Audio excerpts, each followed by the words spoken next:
Well, Jussie Smollett's bogus hate crime is one of many signs that Chicago is failing as a city. It's corrupt, of course, dangerous, and broke, really broke. Things are so bad that Chicago is the only major city in America, one of the very few, that is losing population. Brad Hallbrook is a state representative in the state of Illinois. He has a proposal tonight. Remove Chicago from Illinois and make it a separate state. Representative Hallbrook joins us tonight to explain his idea. Mr. Hallbrook, thanks very much for coming on.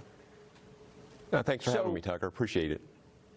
So Chicago would be one state, and what they call downstate Illinois would be a separate state? Is that the idea?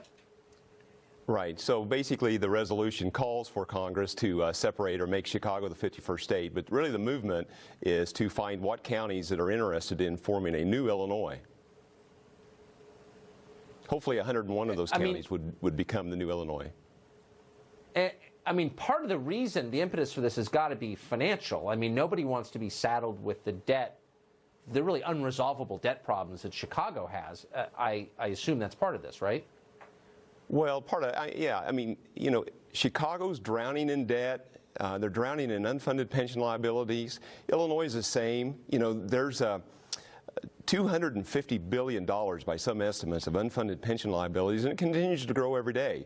You know, that's part of it. The financial aspect is a big factor, but we see kind of an overreaching population out of the city that kind of has a different idea about how to live their life, and they continue to impose their will on us. You know, when it comes to the life and unborn, the Second Amendment, minimum wage is a big issue. And there's just many other issues that they're having in the city that we're just not having in the rest of the state of Illinois. So fewer drive-by shootings outside Chicago, I would imagine. So how does Chicago feel about this?